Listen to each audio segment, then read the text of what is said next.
Hello everyone, my name is Raviteja. I'm a health and wellness coach. So, ఈ వీడియోలో let's discuss about the signals that your body sends. So బేసిక్గా మన body అనేది కొన్ని signals పంపిస్తూ ఉంటుంది అనమాట.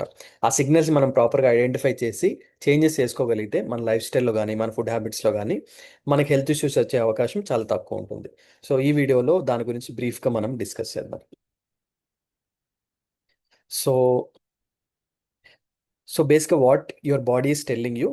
సో బేసిక్గా ఈ ఈ పర్టికులర్ వీడియోలో మనము బ్లోటింగ్ గురించి, క్రేవింగ్స్ గురించి, ఫెటిక్ గురించి, ఈ మూడింటి గురించి మాట్లాడదాం. సో మీ బాడీ ఒక లాంగ్వేజ్లో మాట్లాడుతుంది మీతో, బట్ అది మీరు ఎలా అర్థం చేసుకోవాలని మీకు ప్రాపర్గా అర్థమవుతే అకార్డింగ్లీ మీరు చేంజెస్ చేసుకోవచ్చు.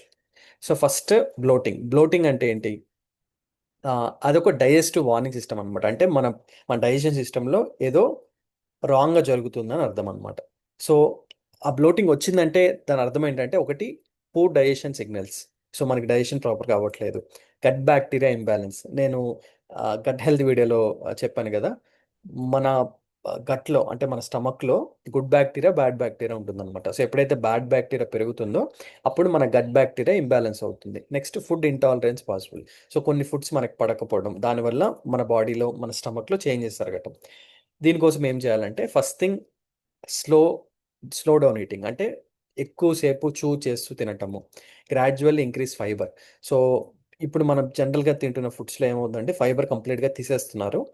అలా తీసేస్తేనే మనకి ఈజీగా చూ అవుతుంది, ఈజీగా మనకి ఫాస్ట్గా డైజెస్ట్ అవుతుంది అనమాట. సో ఈ ఫైబర్ ఫుడ్స్ అంటే అది వెజిటేబుల్స్ అవ్వచ్చు, ఫ్రూట్స్ అవ్వచ్చు, అవి ఇంక్రీజ్ చేసుకోవాలి. And identify triggering foods. ఏమేం ఫుడ్స్ మీకు పడట్లేదు, ఏం ఫుడ్స్ తింటే మీకు ఫుడ్ ఇంటాలరెన్స్ వస్తుంది, ఇవన్నీ ఐడెంటిఫై చేసుకుంటే ఈ బ్లోటింగ్ కూడా తగ్గే అవకాశం ఉంటుంది. Second thing cravings. So cravings వస్తున్నాయంటేనే మీ బాడీకి మీ బాడీకి కావాల్సిన దానికి మీరు ఇస్తున్న ఫుడ్కి ఒక గ్యాప్ ఉందని అర్థం అనమాట. ఆ గ్యాప్ న్యూట్రిషనల్ గ్యాప్స్ అవ్వచ్చు. So specific cravings often indicates missing nutrients like magnesium, iron కానీ. సో స్పెసిఫిక్ న్యూట్రియంట్స్ మనం తీసుకున్న డైట్లో మిస్ అవుతున్నప్పుడు మన బాడీ ఆటోమేటిక్గా క్రేవింగ్స్ పెరిగిపోతాయి. నెక్స్ట్ హైడ్రేషన్ అనమాట. సో యూజువల్గా ఏమైందంటే అప్పుడప్పుడు మనకి దాహం వేసినా దాన్ని ఆకలి అనుకుంటాం, క్రేవింగ్స్ అనుకుని ఏదో ఒకటి తినేస్తాం. సో ఈ రెండింటిని ఐడెంటిఫై చేయడం ఇంపార్టెంట్. సో ఎప్పుడైతే మీరు ప్రాపర్ అమౌంట్ ఆఫ్ వాటర్ తీసుకుంటారో ఆటోమేటిక్గా మీ హైడ్రేషన్ అనేది ఫుల్ఫిల్ అవుతుంది. కాబట్టి ఆ క్రేవింగ్స్కి, హైడ్రేషన్కి మీరు కన్ఫ్యూజ్ అవ్వకుండా ఉంటారనమాట. థర్డ్ థింగ్ వచ్చేసి ఎమోషనల్ ట్రిగర్స్. సో మనకి స్ట్రెస్గా ఉన్నప్పుడు, లేదంటే మనకి ఎమోషనల్గా ఇంబ్యాలెన్స్ ఉన్నప్పుడు జనరల్గా మనం ఏదైనా సాటిస్ఫై అయ్యే ఫుడ్స్ తింటాం అనమాట. అది జంక్ ఫుడ్ అవ్వచ్చు, బిర్యానీ అవ్వచ్చు, బయట వాట్ ఎవర్ రిఫైన్డ్ ఫుడ్స్ అవ్వచ్చు, ఇవన్నీ కూడా తింటాం because of the emotional triggers. Next solution approach అంటే మీరు తీసుకున్న ఫుడ్లో ప్రాపర్గా ప్రోటీన్ ఉండి, ప్రాపర్ అమౌంట్ ఆఫ్ ఫ్యాట్స్ ఉండి, ప్రాపర్గా కాంప్లెక్స్ కార్బోహైడ్రేట్స్ ఇవన్నీ ప్రాపర్ అమౌంట్స్లో ఉంటే ఆటోమేటిక్గా మీ బాడీకి కావాల్సింది మీరు ఇస్తున్నారు కాబట్టి మీ క్రేవింగ్స్ కూడా తగ్గిపోతాయి అనమాట. సో లాస్ట్ ఫెటిగ్ అంటే మీ బాడీ ఎనర్జీ అనేది ప్రాపర్గా లేదు, ఎనర్జీ ఇంబ్యాలెన్స్ అవుతుందని అర్థం.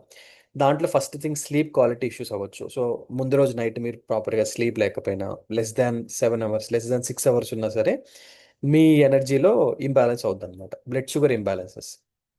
సో ఇర్రెగ్యులర్ మీల్స్ అంటే మీరు ఆ, తీసుకునే టైమింగ్స్ అవ్వచ్చు, తీసుకునే ఫుడ్ అవ్వచ్చు, కంప్లీట్గా ఇర్రెగ్యులర్గా ఒక టైం సంబంధం లేకుండా లేట్ నైట్ తినడము, లేదంటే టూ ఎర్లీ మార్నింగ్ తినడము. సో దీనివల్ల కూడా మీకు ఎనర్జీ ఇంబ్యాలెన్స్ అవుతుంది అనమాట. Under eating problem. సో ఇన్సఫిషియెంట్గా తిన్నా సరే, ఇప్పుడు చాలా మంది డైట్ అనే పేరుతో చాలా తక్కువ తింటారు. That is also not good for your health. So దానివల్ల కూడా ఎనర్జీ అనేది డ్రాప్ అవుద్ది. So possible medical causes obviously thyroid ఉంటే మెటబాలిజం డిస్టర్బ్ అయ్యి జనరల్గా థైరాయిడ్ ఉన్న వాళ్ళు కూడా నీరసంగా ఉంటారు. దానికోసం we need to take a blood test, and ఆ బ్లడ్ టెస్ట్లో వచ్చిన వాల్యూస్ బట్టి we need to see. So ఇవన్నీ కూడా బాడీకి ఎప్పటికప్పుడు ఇంటర్ కనెక్టెడ్ అనమాట. అంటే ఏంటి, ఇప్పుడు స్ట్రెస్ రెస్పాన్స్కి మీ డైజెషన్ ఎఫెక్ట్ అవుద్ది, మీ క్రేవింగ్స్ పెరుగుతాయి, మీకు ఎనర్జీ లెవెల్స్ ఇంబ్యాలెన్స్ అవుతాయి. లెట్స్ ఏ గట్ హెల్త్కి మీ మూడ్ ఇన్ఫ్లుయెన్స్ అవుద్ది, ఇమ్యూనిటీ లెవెల్స్ తగ్గిపోతాయి, బాడీ అబ్జార్ప్షన్, మీరు తింటున్న ఫుడ్లో ఉన్న న్యూట్రియంట్స్ అబ్జార్ప్షన్ తగ్గిపోద్ది. ఇప్పుడు న్యూట్రిషనల్ స్టేటస్లో impacts all body systems and functions, ఏదైనా న్యూట్రిషనల్ డెఫిషియన్సీస్ ఉంటాయి. నెక్స్ట్ హార్మోనల్ బ్యాలెన్స్ ఉన్నప్పుడు ఆ, మీ hunger, energy and inflammation regular. అంటే బేసిక్గా మన బాడీ మొత్తం ఇంటర్ కనెక్టెడ్ అనమాట. సో స్ట్రెస్ వల్ల మన డైజెషన్ ఎఫెక్ట్ అవుద్ది, గట్ హెల్త్ వల్ల మన మూడ్ ఎఫెక్ట్ అవుతుంది. అంటే ఇఫ్ యు సీ ఏది ఏది కూడా అన్నిటికీ ఇంటర్ కనెక్టెడ్ అనమాట. అందుకే మీకు 4 పిల్లర్స్ ఆఫ్ హెల్త్ అంటాం. అంటే ఫుడ్ ప్రాపర్గా తీసుకోవడము, న్యూట్రిషియస్ ఫుడ్ తీసుకోవడము, ప్రాపర్గా ఎక్సర్సైజ్ ఉండటము, ప్రాపర్ స్లీప్ ఉండటము, స్ట్రెస్ని ప్రాపర్గా మేనేజ్ చేయటం. ఈ 4 ఎప్పుడైతే బ్యాలెన్స్గా ఉంటుందో ఓవరాల్ హెల్త్ బ్యాలెన్స్ ఉంటుంది అనమాట. సో ఫైనల్గా సమ్మరీగా చెప్పాలంటే, సో ట్రాక్ యువర్ సిమ్టమ్స్, ఆ ప్యాటర్న్స్ అబ్జర్వ్ చేయండి. ఎవ్రీడే మీ బాడీ ఎలా ఏమేం సిగ్నల్స్ ఇస్తుంది, ఏం లాంగ్వేజ్లో మాట్లాడుతుంది. లెట్సే మీకు కాన్స్టెంట్గా ఎనర్జీ తక్కువ ఉంది అనుకోండి, దట్ మీన్స్ దట్ ఎక్కడో ఒక దగ్గర యూనిట్ టు సి అది ఏదో డెఫిషియన్సీ వలన, థైరాయిడ్ వలన, లేదంటే తక్కువ తినటం వలన, ఇవన్నీ మీకు మీరు ఐడెంటిఫై చేసుకోవాలి. Eat mindfully. సో తక్కువ తినటము, మీరు తింటున్న ఫుడ్ ఐడెంటిఫై చేయండి. ఆ ఫుడ్కి మీ బాడీ ఎలా రియాక్ట్ అవుతుంది అని మైండ్ఫుల్గా తినాలన్నమాట. It just based on feedback. So మీకు బాడీ ఇస్తున్న ఫీడ్బ్యాక్ని బట్టి you need to change the food accordingly. And if you need any professional help, you can contact me and I will help you one on one. Okay, so that's it from my end today. అండ్ రేపు ఇంకో వీడియోతో welcome. Thank you.